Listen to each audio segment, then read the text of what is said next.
Sometimes it sucks to be right. Welcome to the Sam and Sam Show on the Grillingers Sports Network.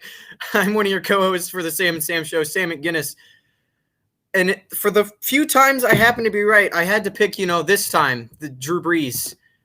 Wow. And I'd like to welcome on my other co-host, Sam Teets. How you doing? I'm doing all right. Just to give some viewers a little bit of detail there. This is wrong. Drew Brees should not have ended that way. I'm sorry. You can continue. No. So what you basically were saying, you had told me you believe Drew Brees is going to throw an interception or a couple of interceptions in the game against Tampa Bay and kind of have a little bit of a meltdown that was going to cost New Orleans the game. And lo and behold. What I have to live with now is I either have to live with Aaron Rodgers in the Super Bowl or Tom Brady in the Super Bowl. I hate both of those. I hate both of those. It's not. If you were hoping for a surprise, like a surprising team to show up in the Super Bowl and not be one of the two future Hall of Fame quarterbacks on the AFC side of things, it's not going to happen. Drew Brees is also a future Hall of Famer. That's true. But Drew Brees, at the very least, he's never won an MVP, and he's Drew Brees. It's a little bit more. He's had multiple 5,000-yard seasons. How he's not had an MVP in this mess is surprising. He's won Offensive Player of the Year awards before. He just hasn't won MVP. This is just unfortunate. Yeah, I don't understand how it's would have had to have. No, it's just Drew Brees has been unlucky to some extent.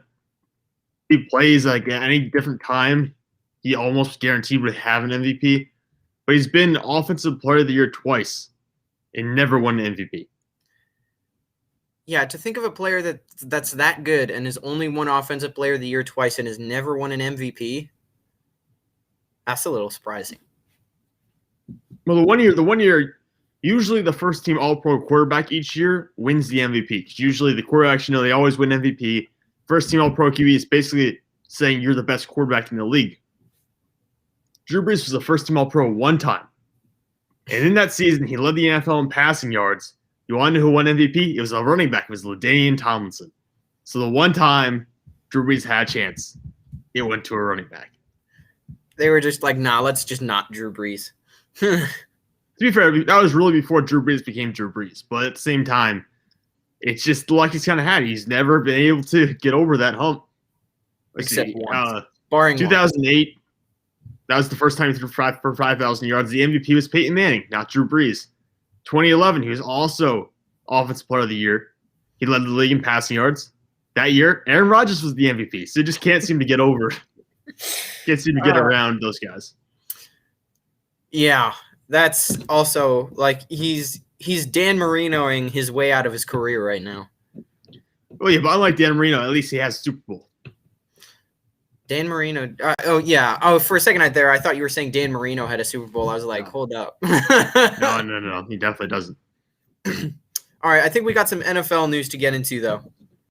Yeah, do you want to start with the news or do you want to start with the game previews? Which one do you want? We can start with the game previews if you want. I mean, the news, Patrick Mahomes is playing. I think that's pretty much the biggest thing that's going to be run out. It's basically it. Patrick Mahomes has cleared the concussion protocol. Antonio Brown is not going to play for Tampa Bay Buccaneers. Let's just go right into the Tampa Bay game then against Green Bay. Mm-hmm. No Antonio Brown. I don't think that's a killer considering he didn't do that much against New Orleans. He didn't. But, it's reached the end. Tampa Bay potentially has a nose tackle in Vita Vea coming back and potentially playing this game. He's missed quite a while. So that's another piece on their defensive front. I'm just going to cut right to the chase, McGinnis. Who do you think is going to win this game? The Buccaneers. So I'm going to start right here because I have the last four teams I have a bracket for just in my head right now. I think I've got it. I think the Bucs will go to the Super Bowl and they will lose. To who? Kansas City. Kansas City. All right. Mahomes the first time it would be back to back for the first time in a long time. Yeah, no, I would like to see that. It's probably my favorite outcome is to see. I don't know. I think the Bills are probably my best outcome right now, though I wouldn't mind Kansas City. It's better. Both are better than the other options we have at this point. So whichever team it is, I know it's going to be an AFC team that I'm going to be rooting for. That's all. Yeah. Yeah, I'm going to be rooting for an AFC team too, I believe, unless it's now. I probably would still root for Josh Allen. I'm not a huge Josh Allen fan. I'm not going to lie, but I probably would still root for him over Tom Brady or Aaron Rodgers again. But for this game in particular, for Tampa Bay, Green Bay, I'm going to have to agree here. I think Tampa Bay is going to win this one. And, it's going to be not easy, I don't think, but it's going to be a solid win for Tampa Bay. I know they blew out Green Bay earlier this season. I don't think it's going to be that close again. I don't think we can take too much away from that game because it was so long ago. I still don't think you can stop Tom Brady in the playoffs. I know it's going to be a cold weather game in Green Bay, but Tom Brady excelled in cold weather games in New England for a while. So I think Tom Brady will be just fine. I think the Bucs are going to win this one. Yeah, I'm with you on the Bucs. I'm not sure they could win a Super Bowl as much as I would hate that, but I don't see them doing it. I can see them beating Green Bay though. And I also kind of see Green Bay as the team that kind of gets to the conference championship and then almost never wins it. Like they never win it.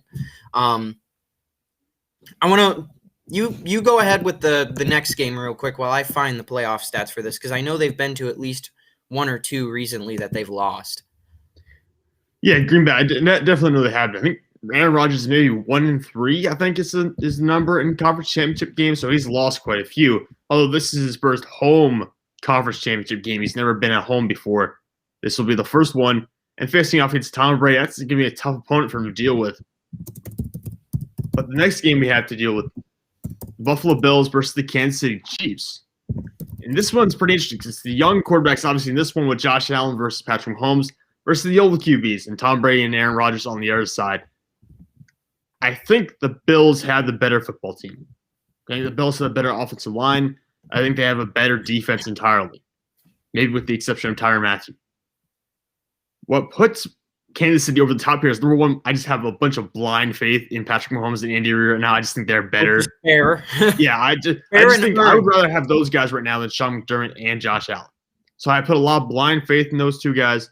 I think that Kansas City will barely get past Buffalo here, but I think they'll be just good enough to get out. I think they honestly match up better against Green Bay and against Tampa Bay than they do against Buffalo. Like this will be the hardest game they will play in the postseason. And the Super Bowl will also be difficult, but it'll be a little bit easier than playing Buffalo. Just don't let it be Tom Brady or Aaron Rodgers. In my order at this point would be like Josh Allen, Patrick Mahomes, Aaron Rodgers, and then Tom Brady. If I had to choose which order I would like to see them end up in. But unfortunately, I can't just do that.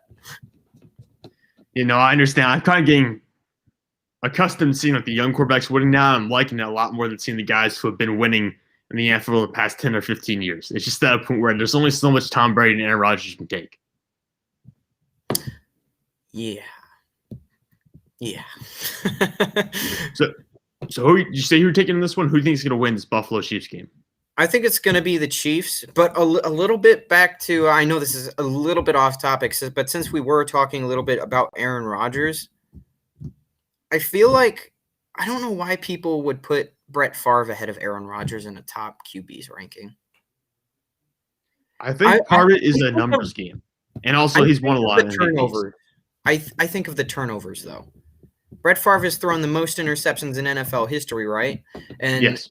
Aaron Rodgers has thrown a ridiculous number of touchdowns in 3 different seasons where he's had under 8 interceptions in those same seasons.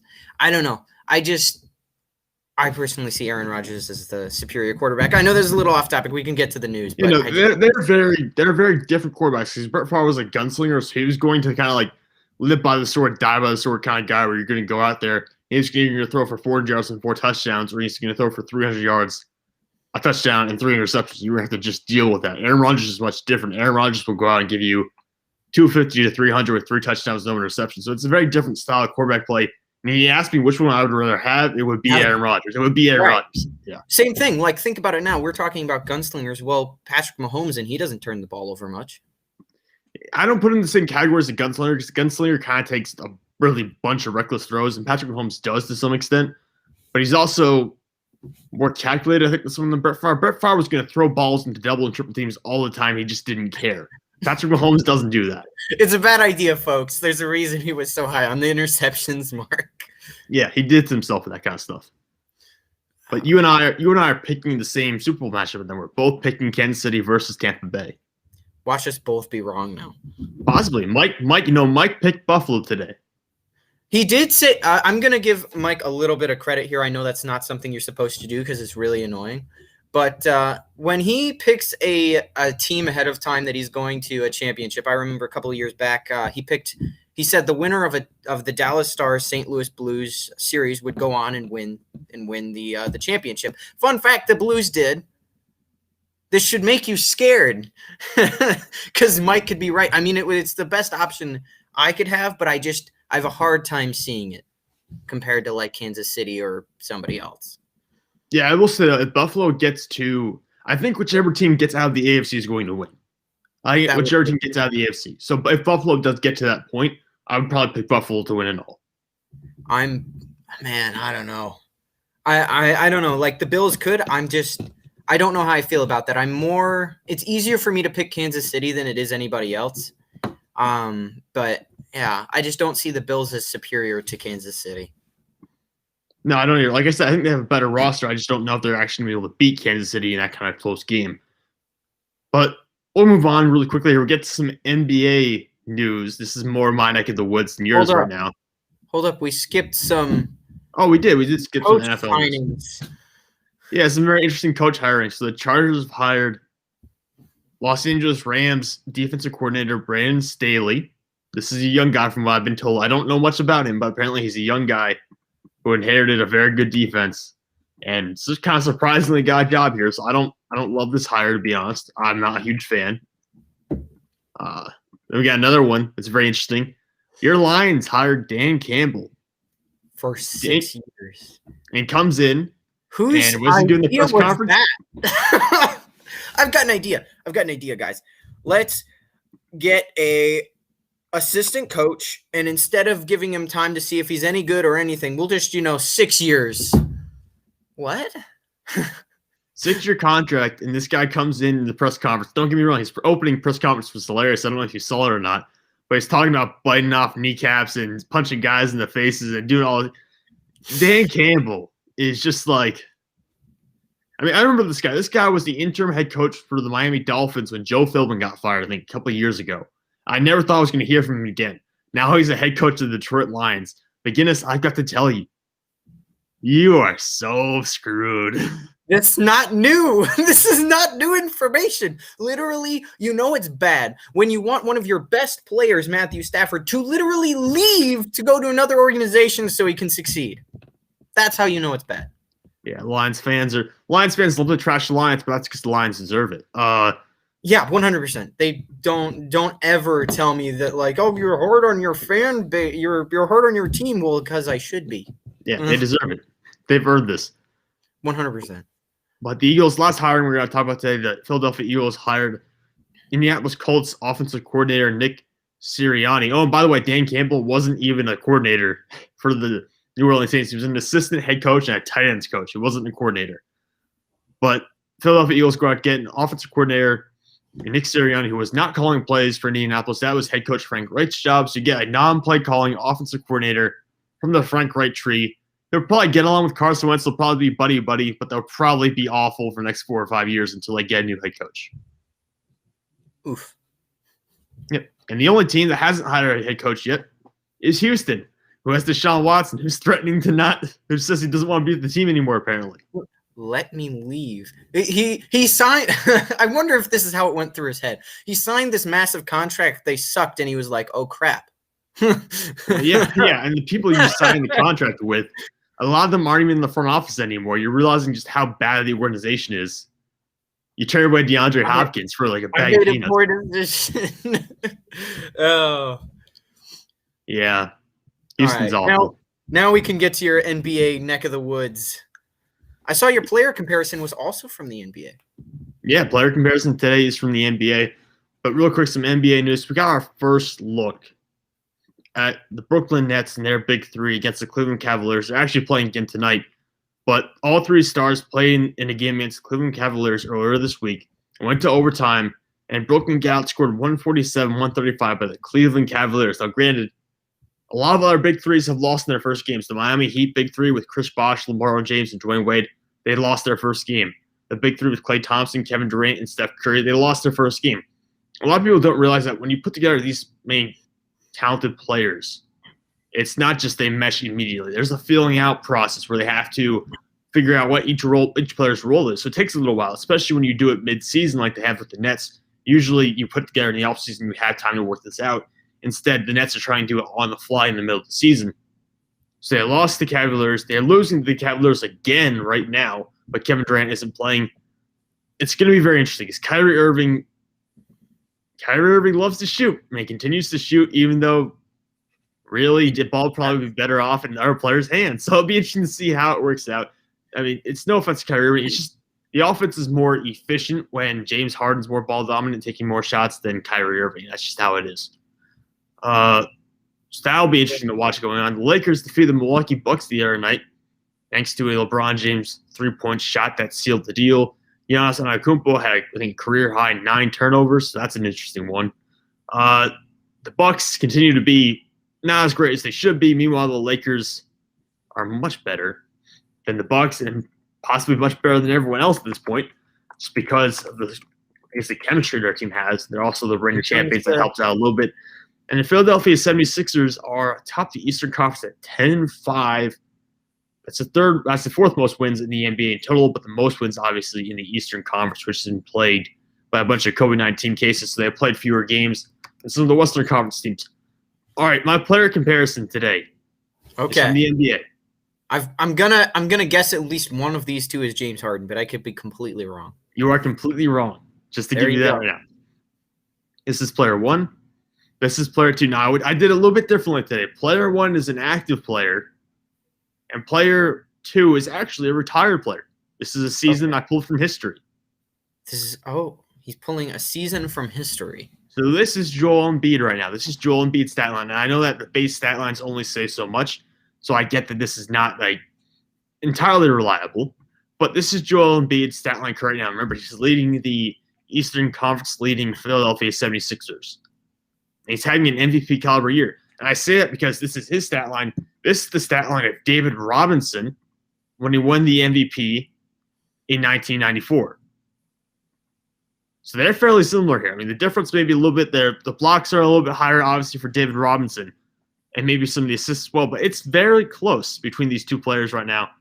And I think Joel Embiid, based on the year he's having, this could be the year Joel Embiid actually wins the MVP if he just stays healthy, which 76ers fans know doesn't happen very often. But if he does, he's got a real shot here at making some history.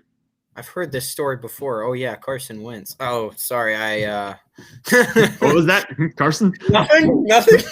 Philadelphia sports? Yeah. Oh. That seems to be a Philly thing, honestly. The injuries and the heartbreak, it all seems to be a Philly thing. Carson Wentz was always overhyped. He's not.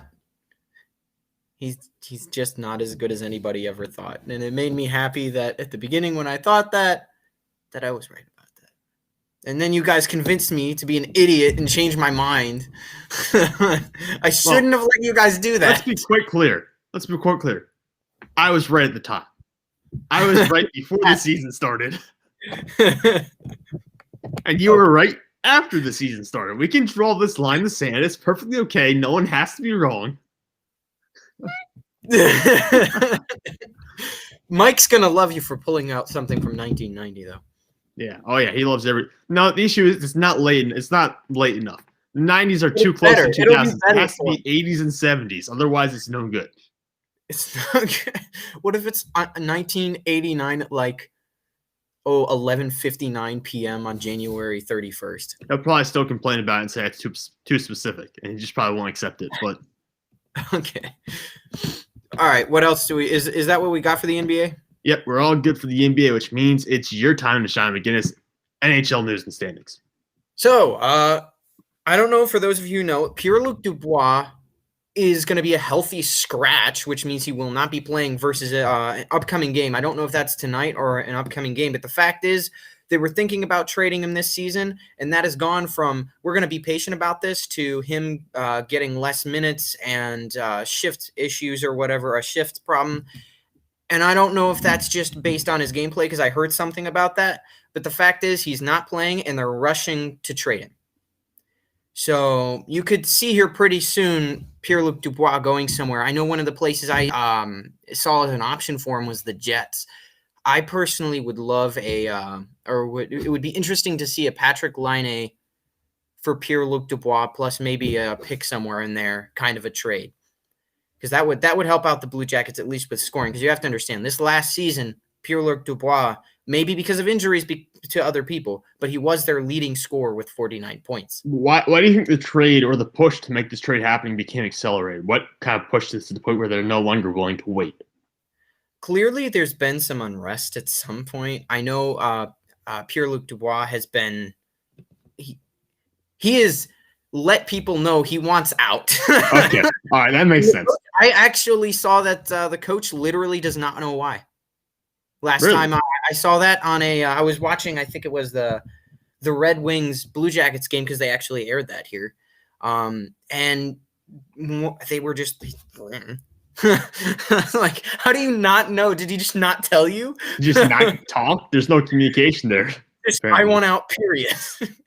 Is there no extra to that sentence? Does it just like, I want out? Because it would be interesting if it was because John Tortorella is a jerk, because he kind of is. But that guy's interesting. Also, I think I literally pissed him off in the interview I was in with him. So really? Fortunately, they won. But looking back at it, that was clearly an annoying question to him, probably because he had heard it 1,000 times. But I had to do something. I was there. I couldn't just not be part of that. Wait, what? Hey, all right, tell me the story. What question did you ask? So I asked them. They had a great comeback win, which I actually wrote an article about, which you can find on the Grueling Truth. They had a comeback win against Vancouver, who last year was really good. And I asked him how they were able to do that with all the injuries that they had.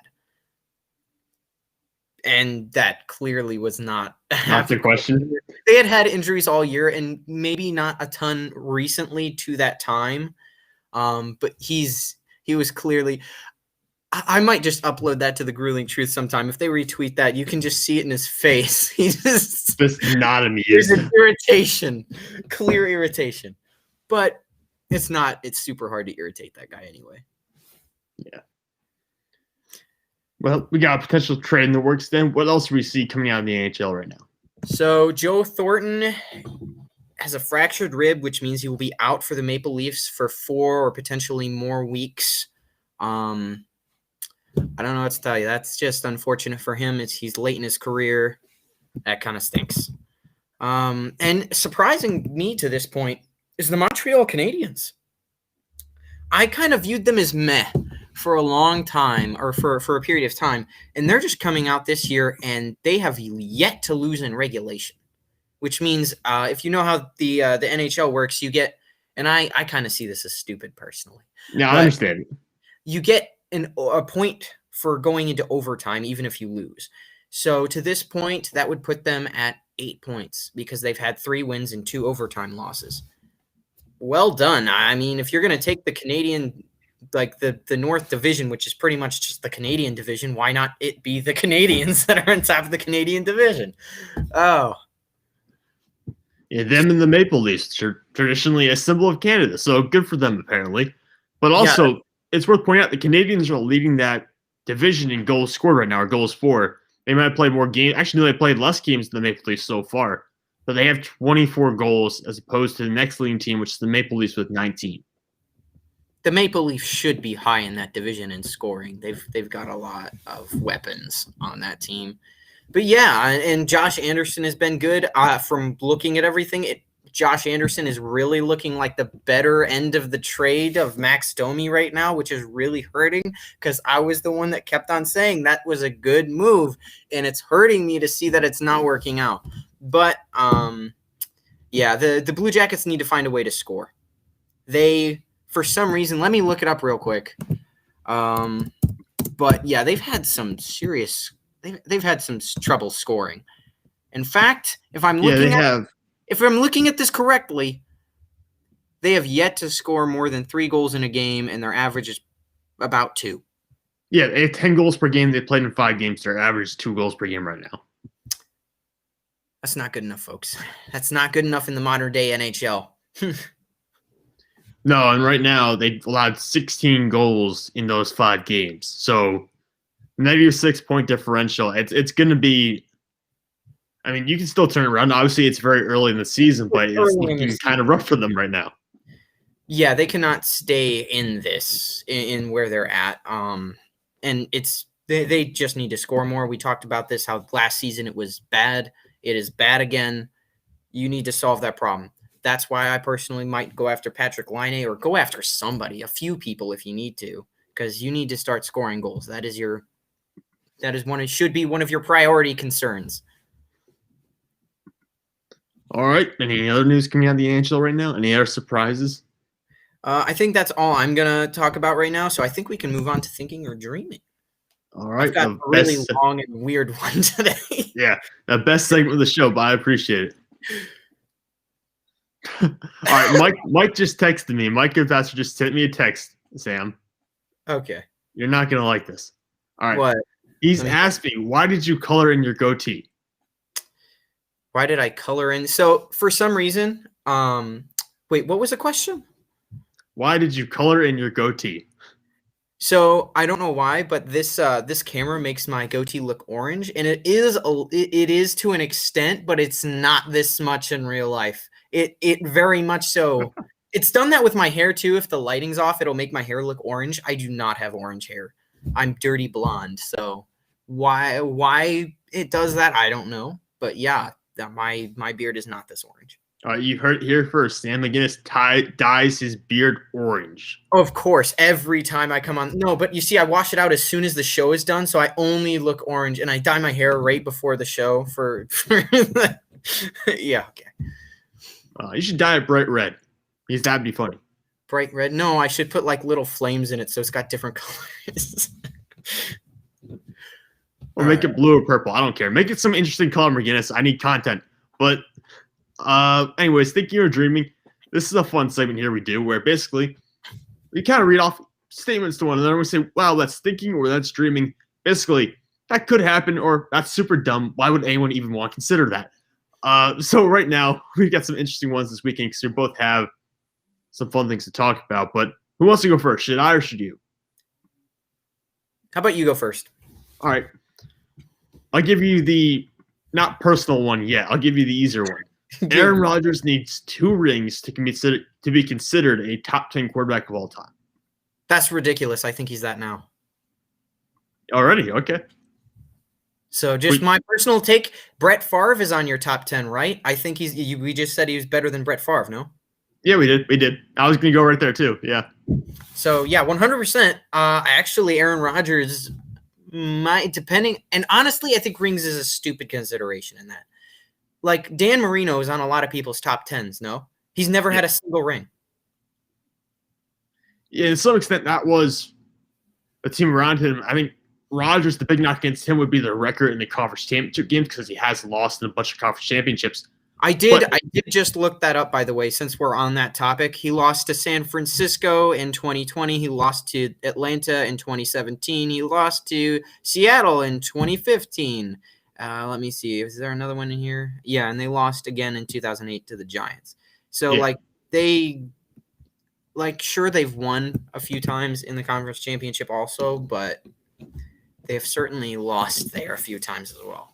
And Mike is texting me, reminding me that Bart Starr is the greatest Green Bay Packers quarterback of all time.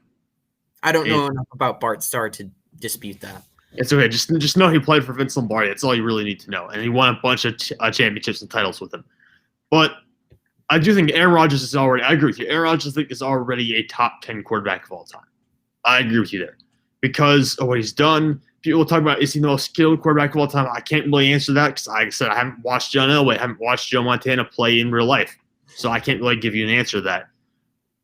But if he's better than Brett Favre, which he is, because he's going to have 3 MVPs after the season, same number of Brett Favre won, I believe. He's going to have a Super Bowl at least. The same number of Super Bowls Brett Favre did. and he's going to have immensely fewer interceptions. So I think Aaron Rodgers is already better than Brett Favre. I would think Aaron Rodgers will be a fringe top 10 kind of guy. He's probably somewhere in that 8 to 10 range right now. This might kill you, but I'd have to do some thinking, but I might put him pretty stinking high on that top 10 list. Oh, don't do that to me, McGinnis. I didn't say I liked him, but this just proves just because you don't like something does not mean you have to be biased against it. Well, there are a lot of great quarterbacks in NFL history, McGinnis. Don't start with it. There's a lot of guys I think you could argue the argument to put ahead of Aaron Rodgers and Brett Favre. So I don't know. I think that'd be a close one. Brett Favre, we do have and putting backwards. Yeah. Well, we do have another question or another statement for you to evaluate here. The Lions will fire Dan Campbell before his 6-year contract ends. Yes. How many years does it go? How many years does it take? 3. Or hold up. 2 to 3. 2 to 3. I think the Lions will continue to suck. They really won't be anything new. It'll be pretty much the same. Like, it'll be the same kind of crap. Hopefully, and if Matthew Stafford gets traded, what are you going to do then? You're not even going to have a quarterback anymore. Now, if they do trade Matthew Stafford, that might give him more years to suck with the Lions because they're thinking new quarterback, yeah, all that garbage, all that fun garbage. Listen, Kyler Murray worked out immediately. Don't tell me you need 3 and 4 years. Now, sometimes, sure, it takes that long, but it shouldn't always need to take that long. No, I agree. I think if you have a quarterback, throw him in, start him right away, and sometimes he's good. Sometimes it takes 2 years for everything to come together. Look at what they did with Patrick Mahomes in Kansas City, but you're not going to replicate that. You're not going to replicate that with Matt Stafford. It just won't work. Matt Stafford, I think, probably has a higher level of output than someone like Alex Smith. So I think you're in a very difficult situation here if you're Detroit. And if you're Dan Campbell, he probably lasts about as long as Matt Patricia, so 2.5 to 3 years. That's probably where he's going to go. I don't think he's going to get the full 6 years. I think someone like Matt Rule in Carolina, where they already have pieces, I think he could last 6 years legitimately. I don't believe that Dan Campbell is going to last 6 years, especially when you go up to your opening press conference and you talk about biting people's kneecaps off and stuff like that. It's just hold it. I wanna look this up real quick because I'm wondering what the last Lions coach to last that long was. Well, Jim Caldwell didn't last that long either. I think Jim Caldwell might have only been 3 or 4 years. Jim Caldwell was for a period of time. It wasn't like 2 years with Jim Caldwell, but let me. Yeah, he was 4 years. So when was the last time you had a head coach for more than 4 years? We had Schwartz for looks like 5. Oh, that's right. Yeah. Marusi? I can't pronounce this dude's name, but he was there for 6. There was one other guy that helped him coach. I think I know what name you're trying to pronounce. Yeah, there was another name in the 2005 along with him. I don't know if that means like he wasn't for part of it or if so you had Marinelli and then Mariucci, but you have to go back a while. Yeah, I got that mixed up. Never mind. Yeah, you have to go back to Wayne Fontes to find a coach who really was there for a long time. Who, by the way, coached them during the late 80s and 90s. Yeah. Mid-90s when they were going to the wild card game pretty much every other year. Some of their best seasons thanks to Barry Sanders, but since then it's been hell for coaches right now. It has not worked out for head coaches very much at all. So Dan Campbell probably not going to last that long. All right, you got some things for me to evaluate. Let's hear them. Yeah, I'm going to give you the messy one last. Okay. Aaron Rodgers will throw a pick this week in a loss to Tampa. So he threw 2 interceptions in the loss to Tampa Bay earlier this year. He looked kind of rattled in that game. And I think one of those interceptions was a pick 6. The other one got returned to like the 5-yard line or something like that. It was a very easy setup for a touchdown later on. This week. Also, yeah, I'll agree. I mean, he didn't turn the ball over against a Rams defense, which is also very good, and Rams secondary, which I think is even better than one Tampa Bay has. But I'd argue that the defensive front is more important to stopping Aaron Rodgers than the secondary. because the Rams had a great secondary, and they kind of got picked apart early on in the game. They stiffened up in the third quarter and kind of held on to that at that time. Tampa Bay, their secondary is not great, but the linebackers they have, the defensive front they have is tremendous, arguably the best in football. They're going to get pressure on Aaron Rodgers, and you can hit Aaron Rodgers. You sack him 4 or 5 times, that's what's going to throw him off. Not a good secondary. Hitting him and sacking him with a good defensive line is going to throw him off. So I think that, yes, he will throw an interception in this game at some point. Keep in mind, this is a guy who's going to win the MVP this year. He's only thrown 5 interceptions all year, 2 of which came against Tampa Bay earlier this season. I think he's going to throw 1 in the championship game. I think Tampa Bay is going to win. Yeah, and I think he'll throw, let's say 2 to 3 touchdowns also, so I don't think he'll have a poor. Yeah, it's not going to be a bad game, but it's not going to be a good enough game to beat Tom Brady either. Well, and just Tampa Bay as a whole. Yeah, Tampa Bay is a very good team. I think we do put too much on quarterbacks individually, but I'll move on to this one because the Lions really should. The Lions should have done what we're doing now, sat their staff down, and asked them, is hiring Dan Rule for 6 years thinking or dreaming? And then their staff should have been smart and told them it was dreaming. Also, signing him for 6 years was insane. I understand signing Dan Campbell to 6 years because it's what they did with Matt Rule in Carolina, where it's like you want to have him around for a long-term rebuild. Pardon me. I think my issue is not the length; it's the coach. This guy was an assistant coach in New Orleans and a tight ends coach, and just there are other more qualified candidates out there. I don't know.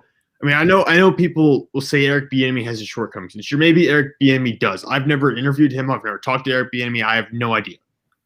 But I have to think that Eric Bieniemy is just as qualified, if not more qualified, than Dan Campbell is to run a football team. And I don't know. I mean, there's even outside of Eric Bieniemy, there's more qualified people out there. I would have gone all in. I would have offered the house. I would have offered the ownership to Dable, the guy in Buffalo, the offensive coordinator for the Buffalo Bills, to get him to be the new head coach. I would have given up a lot to get someone else to come in here and be the head football coach. Dan Campbell is a guy who wasn't even on anyone's radar coming into this offseason or coming into this, I guess, post-regular season period. So, yeah, you're thinking. Lions thing to do. It's a Lions thing to do. I said the wrong coach, didn't I? Well, you said Dan Rule, so you mixed 2 names together, but that's good. That's close enough. You get half right. Oh. Yeah, but leave it to the Lions to find some guy no one else is looking at, bring him in, and make him the head football coach. Such a Lions thing to do. One of these days, you see, the problem is you should have more faith in the Red Wings than you do the Lions, and the Red Wings aren't a good team, or at least they weren't last year anyway. They are losing to the Blackhawks right now, by the way, too, so that's not great. Yeah, the Lions, to me, it's just one of those snake-bitten organizations in the NFL. It just never seems to figure it out. But let me look at it this way. The Bengals figured it out for a couple of years with Andy Dalton, where they made the playoffs 4 or 5 times in a row. And did not win a single one of those playoffs. They didn't win a single one, but they made the playoffs at the very least. That's something. Look at these divisional titles and these records, and we just can't, do anything when it matters. You know that. But it's something, McGinnis. It's something. I mean, the Cleveland Browns are crying out loud. The Cleveland Browns won a playoff game this year. So they've done more than what the Bengals have done in a decade. They can be proud of themselves. The fact that they even did what they did against Kansas City, the Browns should be very happy with what they did. So, as a Browns fan, you should be very proud. So let me put this point. The Bengals made the playoffs 4 or 5 times in the past decade. The Browns just won a playoff game. The Buccaneers are now playing in the AFC Championship game, and they have Tom Brady as their quarterback. What have the Detroit Lions done to be the equivalent of that in the past 10 years? Let's see here. The Lions in the past 10 years have made the playoffs a once in a blue moon and have lost every single one of them. Yeah, exactly. I think the Lions are the most snake-bitten team of the snake-bitten teams is what I'm trying to say. There are a few teams that are just like that. I think the Jaguars are that way. The Jaguars. I used to see the Dolphins that way, but they're kind of changing that, so good on them. Yeah. Even the Jaguars, though, even the Jaguars made the AFC Championship game one time with Blake Bortles. It happened one time. but it happened. Again, Blake Bortles has more playoff wins since 2017 than Russell Wilson, which I think is hilarious. It's also a little sad. Yeah, more playoff wins than Matt Stafford, period. That's because Stafford doesn't have one. I was about to say Matthew Stafford doesn't have a playoff win, which exactly. There you go. You think the Colts will pick him up? I guess this is not a thinking or dreaming question, despite the fact that we're in that segment. If they could, I wouldn't be shocked because you signed Dan Campbell to a 6-year contract, which I don't believe Stafford's going to be there for 6 more years. So what do you think? What do you think the primary, like, if you had to top 2 or 3 landing spots for Stafford, then? It can't be New Orleans. I know you want to be New Orleans, but I'm not sure I want it anymore because they're toxic. Well, they are $100 million over the salary cap right now, so I don't need to explain to you that that's a lot of money, and it's going to take a lot of bending over backwards to figure that out. So you can't pay Matt Stafford in New Orleans. You just can't pay him. Well, and he's already a ridiculous amount of money, so you couldn't take all that on in a trade. Yeah, you couldn't. There's no way they could do it.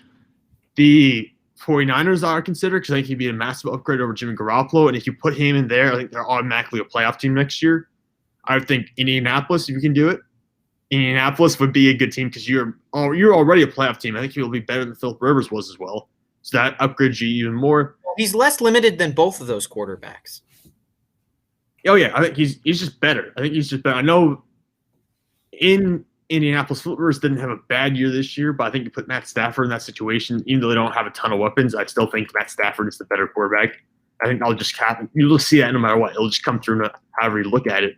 So those are 2 situations. One that might surprise you. What about the Miami Dolphins? Because I know Tua's there, and I have more faith in Tua than some people, but Mike's all out in Tua.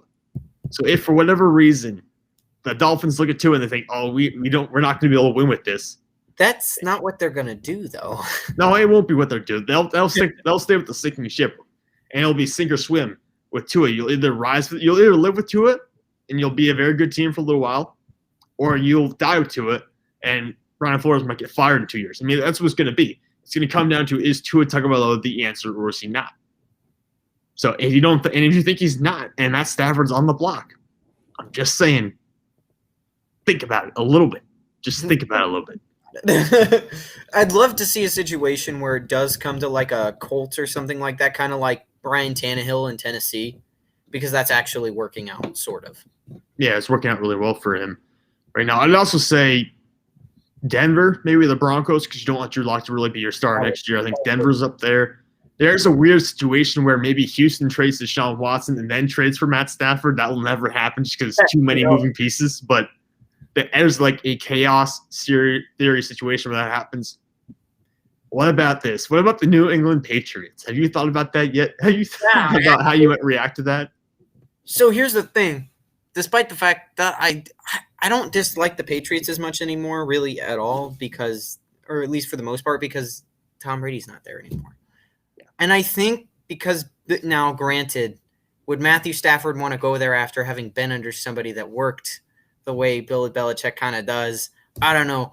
But Bill Belichick is a really smart guy, so I think if he got a quarterback that wasn't frickin' Cam Newton, they wouldn't be 7-9.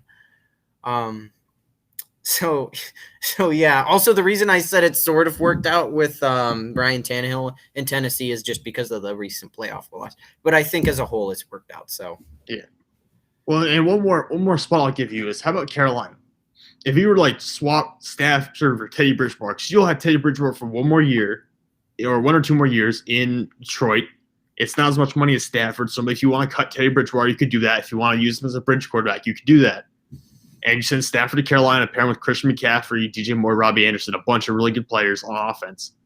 I don't know if that's automatically a playoff team because they're playing against the Saints and Buccaneers in that division. But I think that's an 8 or 9 win team if you had Stafford.